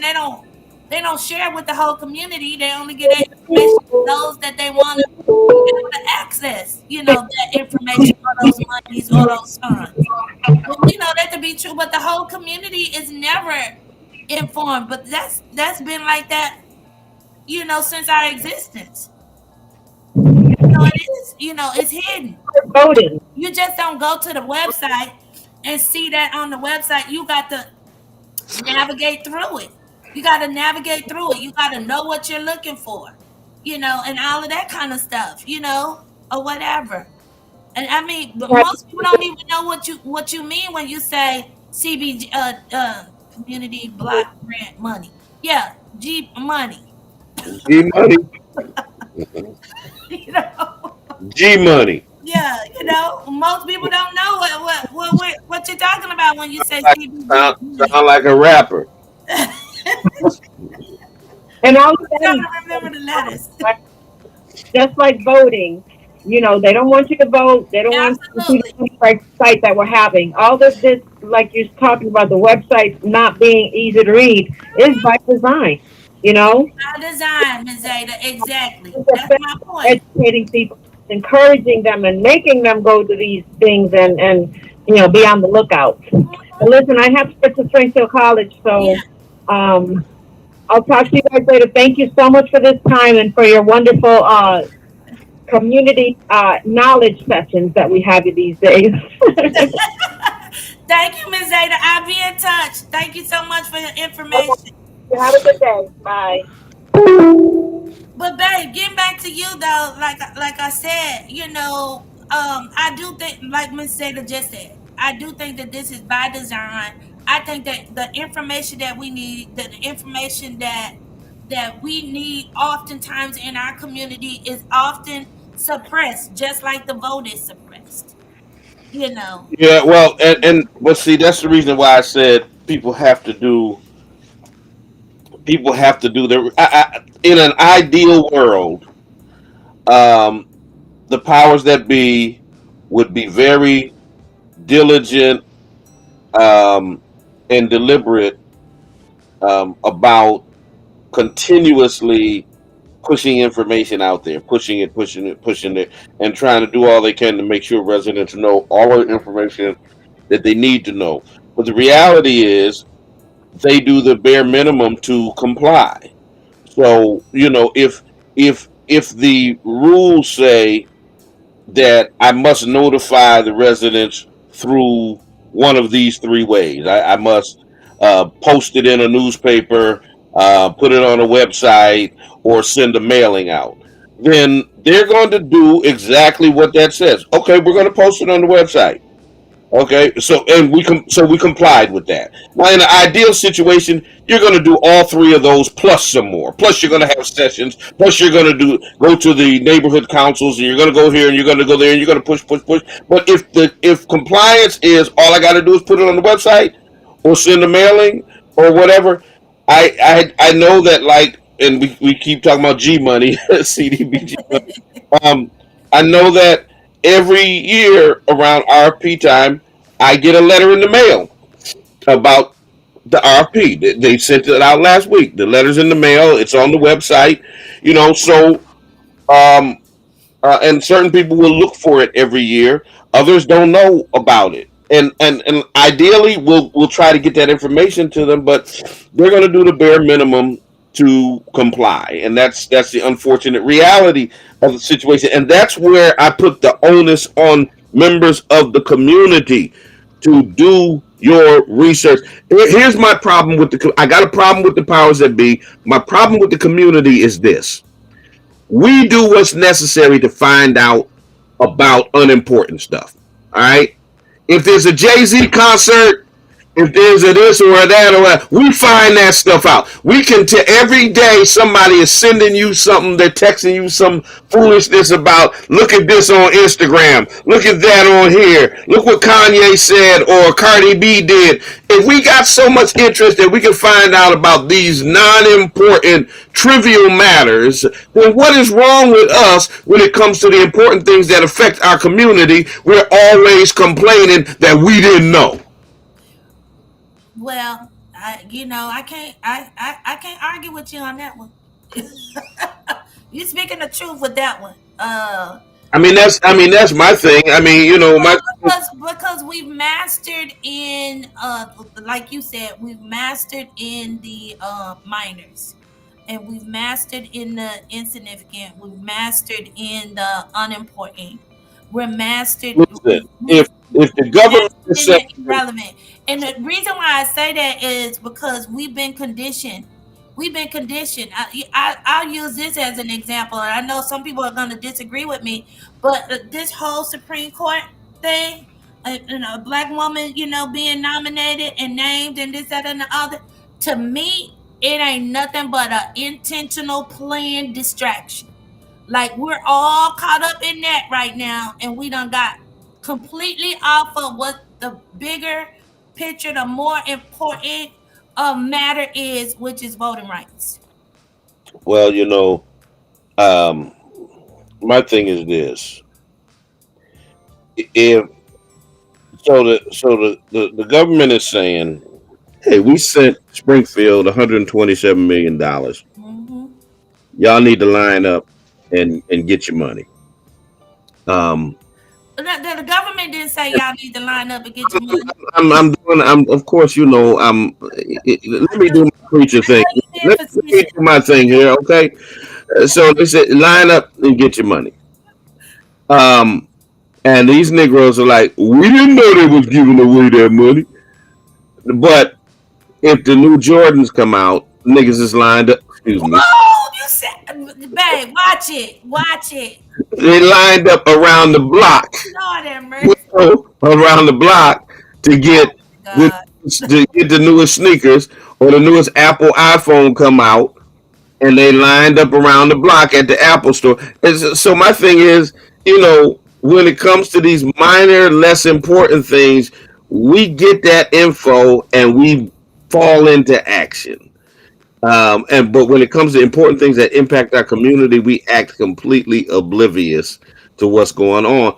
And I'm not taking any blame away from the powers that be. I'm just saying we have to do a better job. Like you said, well, I live with somebody who's informed. Well, the only reason I'm informed is because I seek out the information. I don't have access to nothing no more than anybody else can have access to if they do their research.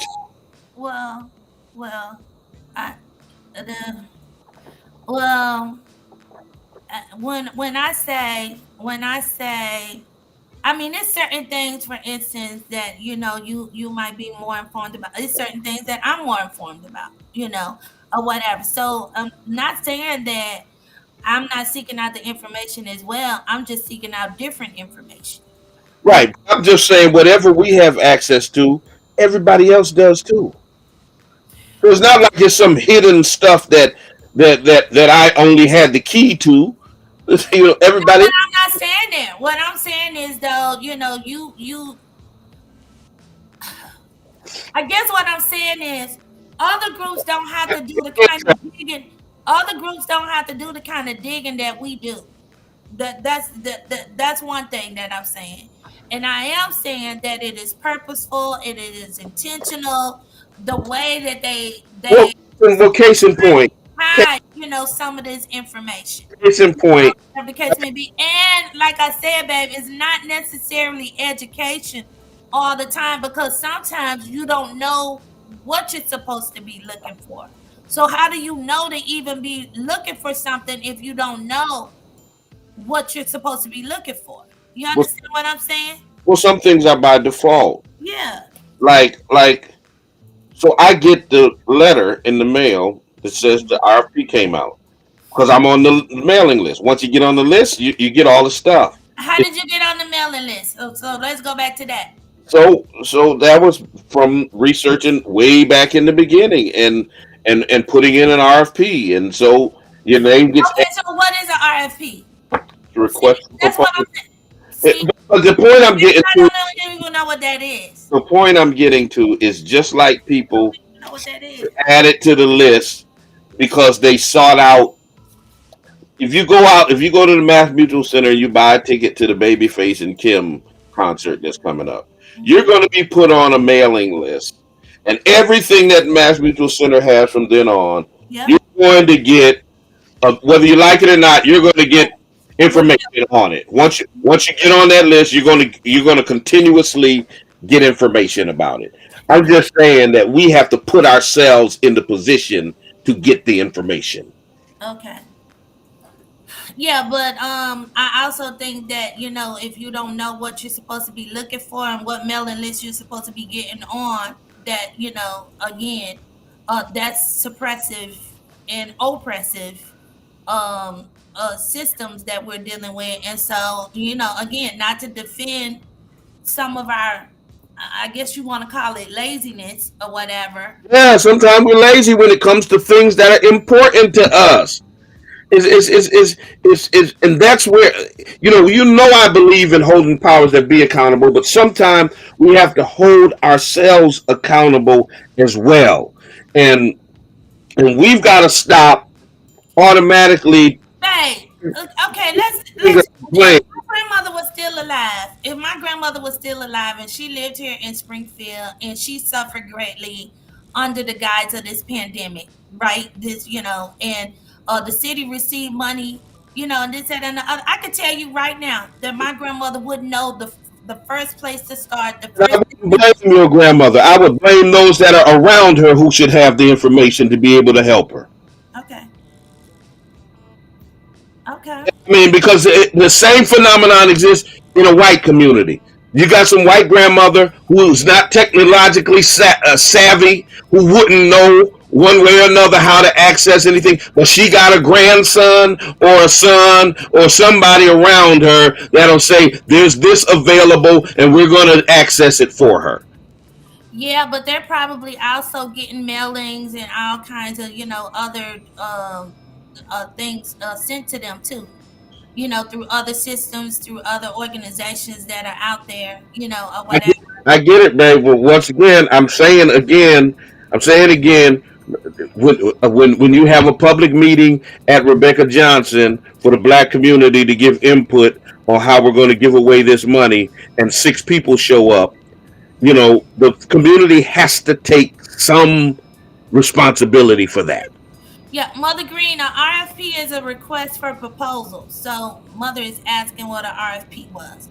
So that's a request for proposal. In other words, there's money, there's grant money that's out there, but you have to write a proposal in order to access it, or in order for to be chosen to receive money to run a program, or to to continue to fund a organization, or or whatever the case may be.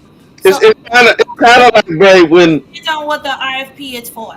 when when our kids were in school, and of course, they have parent teacher organizations and stuff, and it was always the parents who didn't know what was going on with the school. And even as I said then, that was on them. You didn't bother to go to meet your child's teachers or principal or anybody in the school who had charge over your child's learning.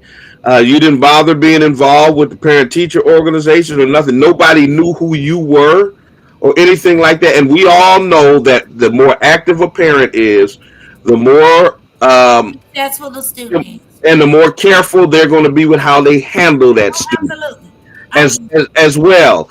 And but it's always once it enters crisis situation that these uninvolved parents want to yell and scream and complain, and then they get offended when you hold them accountable and say, hold up, how come you didn't know the name of your child's teacher? How come you didn't know A, B, and C and D? It's about priorities for us, and Yeah. we got to get to a point where we reprioritize some things. If it's important for us to access monies that are allocated to our community, then it should be important for us to go out and get the information and to go out and put ourselves in the pipeline so that we do get that information, and that once we get the information, we know what to do with it. Yeah, and so that's a big reason why I think that it's going to be really important for us to continue to use the platform that we have, like this show or whatever, to continue to keep on the ARPA money and the status of the ARPA money. So right now, you can still go down there, down to the municipal building, and pick up your applications. There are different applications available. Again, if you are a resident and you've been impacted in any way, um, uh, especially financially, and you've been hurt by the pandemic, you've been hurt, by COVID or whatever, I recommend that you go down there and you pick up every single last one of those applications and see which one, is suitable for you, or which ones are suitable for you, and fill it out, get help, do whatever you need to do. When Ms. Zeta gives me more information about the informational session and application assistance, um, um, that she's gonna have, session that she's gonna have, I definitely will come back and let everybody know. So watch my Facebook page, everybody.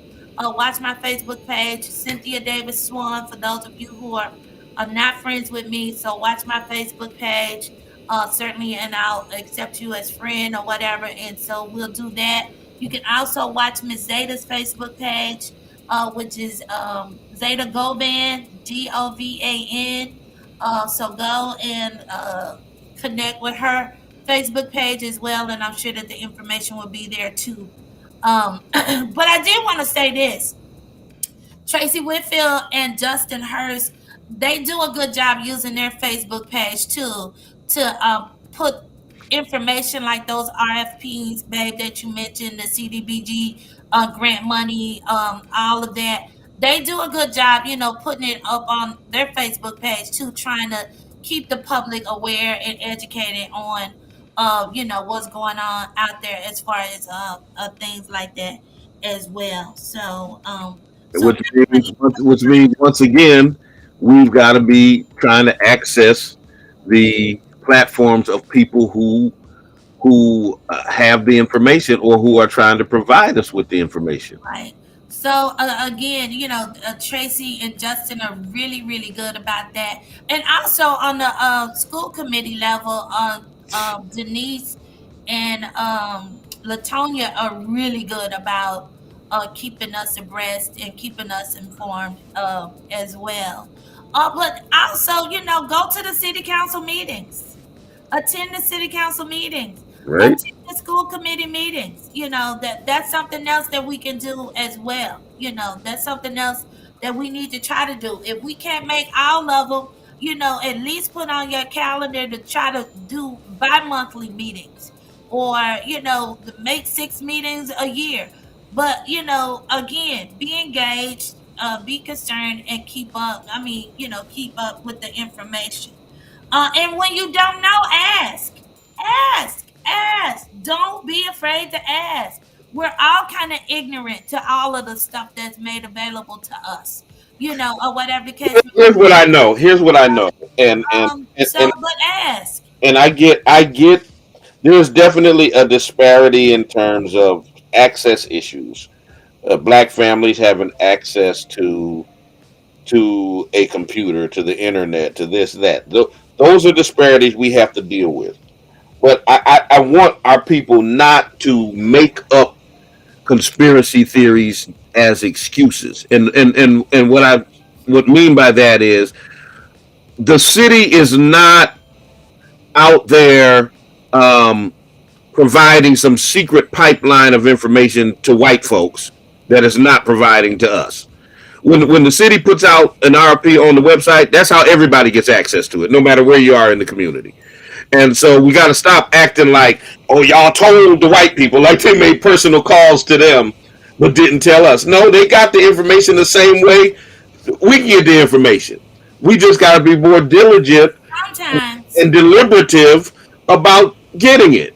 sometimes, and the reason why I say sometimes is because we're neglecting the other systems that are out there, the other organizations that are out there, to help keep the white community abreast of information. And that's just a fact. And we don't necessarily have the same system. Just the fact of the matter is, we have always had a white supremacist system that existed here, that has been constructed here. So I agree with you that information got to be put on the website, and and this, that, and the other. but let's not forget the other, community systems that are in place and have always, given information or spread information or whatever, and policies and whatnot that have been created, to educate certain parts of the the nation and suppress other parts of the nation. That's just the fact. And like I said, it's akin to what happens with voter suppression. It's the same thing. It's just information suppression, but it's always existed. It's always existed. But again, I'm not trying to say that we don't need to do anything, that we just need to sit back and think that information is going to fall in our lap. No, I'm not saying that at all. But I am saying that the information is out there, but sometimes we got to move things out of the way to get to it, and sometimes we gotta, dig deeper and harder, or whatever, to be able to access it or use it, attain it.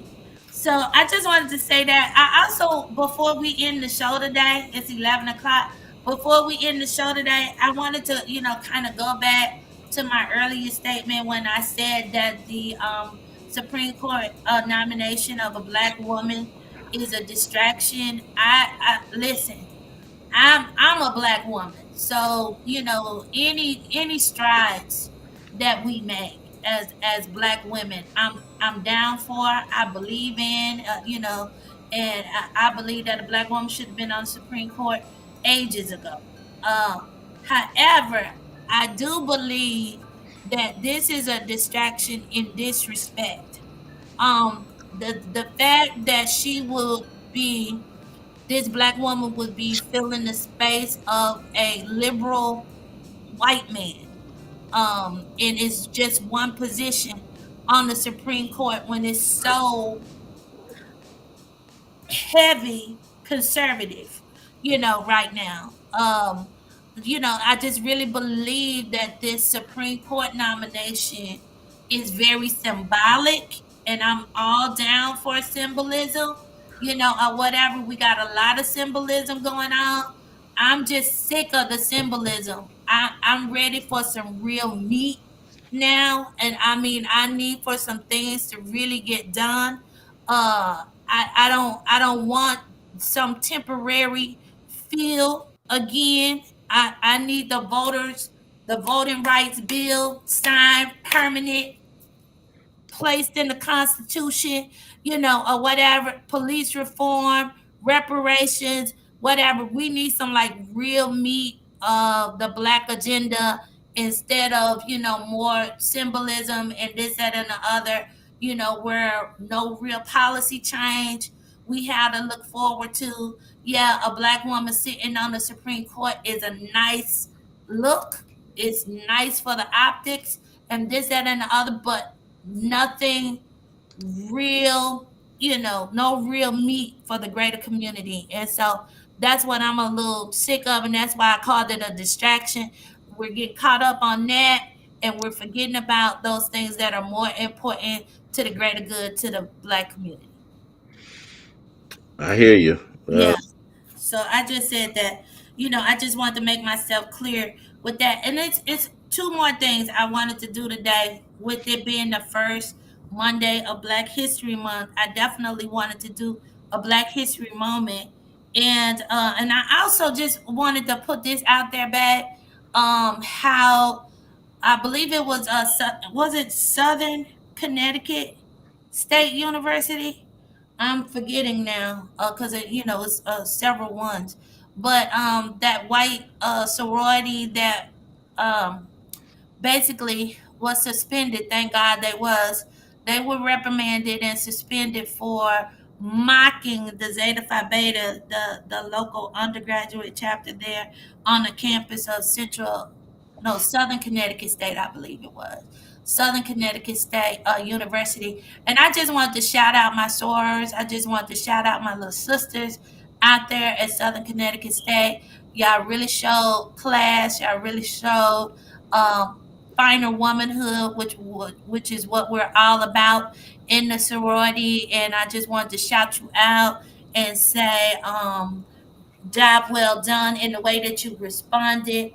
Great job in the way that you responded with that. And we love you, and we got your back here in Springfield. Last but not least, I just wanted to leave you with this Black History moment. She is my shero. She's one of my sheroes. Um, she was